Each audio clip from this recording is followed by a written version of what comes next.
Tuhan bersamamu dan bersama rohmu. Inilah Injil suci menurut Lukas. Dimuliakanlah Tuhan.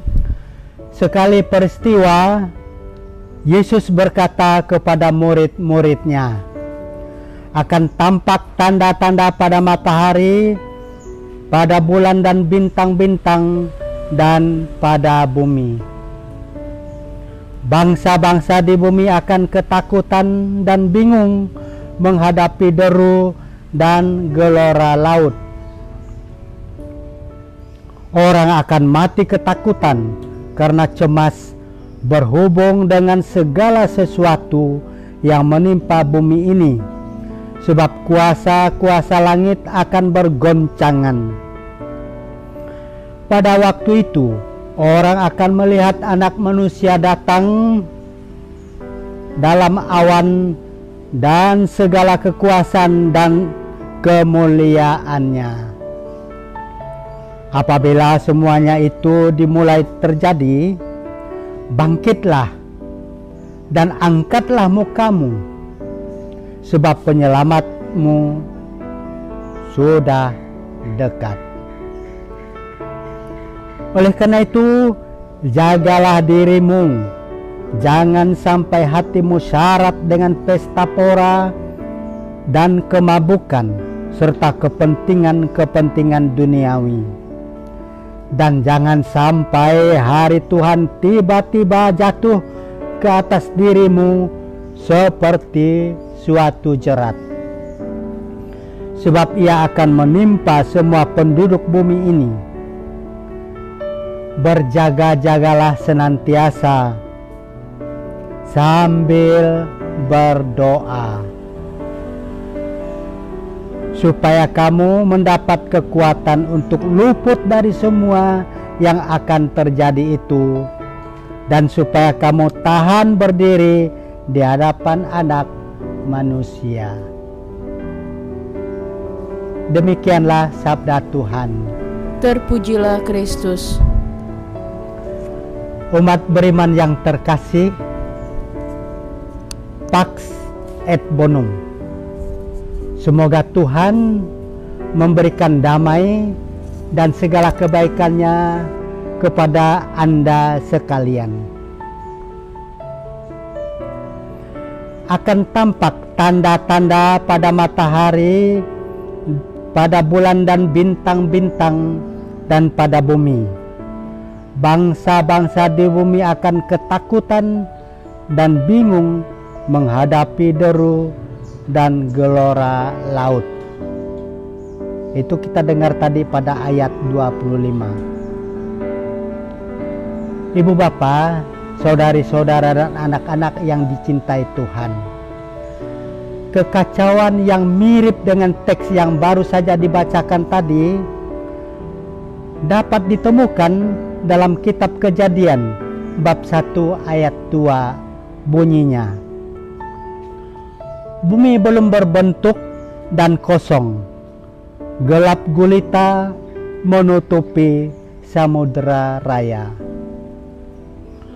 Ruang yang hampa dan gelap gulita, tidak ada kehidupan di dalamnya. Berubah setelah Allah berfirman atau setelah Allah bertitah dan bertindak. Segala-galanya berubah menjadi tertib, teratur, dan hidup serasi dan harmonis. Bumi yang pada mulanya berantakan itu berubah menjadi tertib dan teratur, dan semuanya hidup harmonis setelah dititahkan dan ditata oleh Allah. Maka dalam kitab yang sama, kitab Kejadian bab 1 ayat 31 dapat kita baca, maka Allah melihat segala yang dijadikannya itu sungguh baik, sungguh amat baik.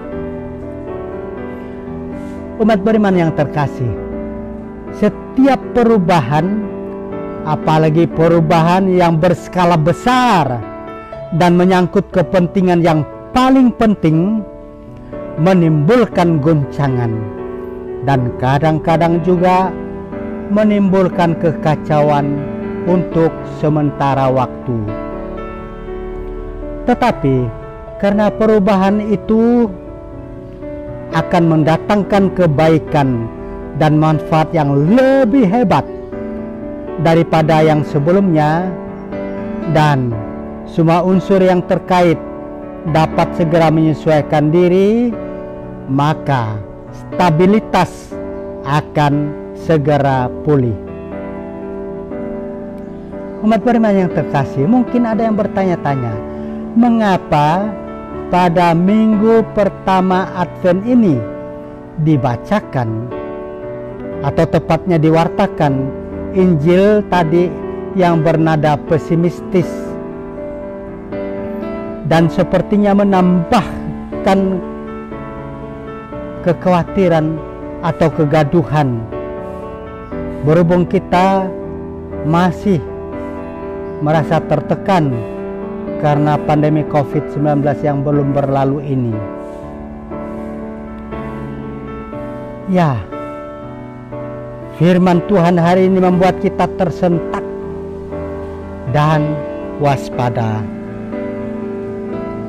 Angin kencang, apalagi badai, tidak mungkin membuat orang terbuai, terlena, mengantuk, dan tertidur, tetapi membuat orang waspada serta berjaga-jaga. Pada hari Minggu ini sampai dengan tanggal 16 Desember, bacaan-bacaan dan doa dalam perayaan Ekaristi membuka mata dan hati kita agar siap untuk menyambut kedatangan Kristus yang kedua kalinya pada akhir zaman. Pada tanggal 17 Desember sampai dengan tanggal 24, tensi sedikit agak menurun, tetapi keceriaan akan meluap-luap karena kita memasuki periode atau tahap kedua persiapan dekat hari Natal. Umat beriman yang terkasih, untuk peristiwa yang penting itu, Yesus minta dengan nada perintah, jagalah dirimu, jangan sampai hatimu syarat dengan pesta pora dan kemabukan. Siapa yang tidak suka pesta? Sebab buah manis dari pesta ialah kegembiraan dan kebahagiaan. Tetapi pesta juga kerap kali menyebabkan orang terlena dan bisa lupa diri. Apalagi jika sampai mabuk, maka tidak akan dapat menguasai diri dan akan tertidur. Dan orang yang tertidur tidak mungkin dapat berjaga-jaga, apalagi berdoa. Maka Yesus tadi mengingatkan agar kita berjaga-jaga dan berdoa, agar hati tidak condong pada kejahatan. Menjaga hati sangat penting, karena hati ini adalah bilik perjumpaan kita dengan Tuhan.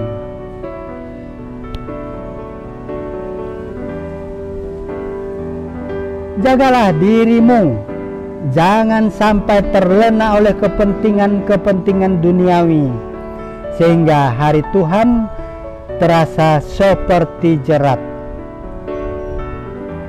Jika terlena oleh kepentingan duniawi, maka sulit memberikan perhatian yang cukup untuk perkara-perkara yang di atas.